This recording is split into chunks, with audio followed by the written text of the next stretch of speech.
और अब लाहौर से आपको अपडेट करेंगे, जहां डिफेंस के निजी स्कूल में साथी लड़कियों की जानिब से तालबा को तशद्दुद का निशाना बनाया गया। पुलिस ने मुतासरा लड़की के वालिद की मुद्दइयत में मुकदमा दर्ज कर दिया है।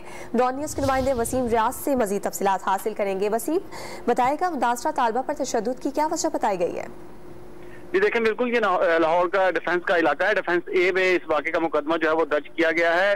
लड़की पर तशद्दुद की वजह जो एफआईआर में बताई गई है वो ये बताई गई है कि जो नामजद लड़कियां एफआईआर में है वो मुतासर लड़की को जो है वो नशा करने पर मजबूर करती थी और उस लड़की की तरफ से नशा करने से मना किया गया और एक फुटेज जो बनाकर उनके वालिद को भिजवाई गई, जिसके बाद उन्होंने गुस्से में इस लड़की को जो है वो बेईमाना तशद्दुद का निशाना बनाया। और जो फुटेज मंजर-ए-आम पर आई है उसमें देखा जा सकता है कि मुतासर लड़की को जमीन पर लिटाकर उस पर खुद जो है वो ये लड़कियां बैठकर उसको उस पर टांगे मारती हैं, मुक्के मारती हैं और उसके बाल नोचती हुई भी नजर आती हैं। इस फुटेज के बाद थाना डिफेंस बी में मुतासर लड़की के वालिद की मुद्दइयत में मुकदमा दर्ज किया गया। एफआईआर में यह भी बताया गया कि लड़की के गले में सोने की चेन थी जो नामजद लड़कियां हैं उन्होंने चुरा ली। ताहम अब भी इस मुकदमे को दर्ज तो कर लिया गया, लेकिन अभी तक पुलिस ने किसी किस्म की कार्रवाई नहीं की, किसी को गिरफ्तार नहीं किया गया, कोई कानूनी कार्रवाई आगे होती हुई नजर नहीं आई। बहुत शुक्रिया वसीम।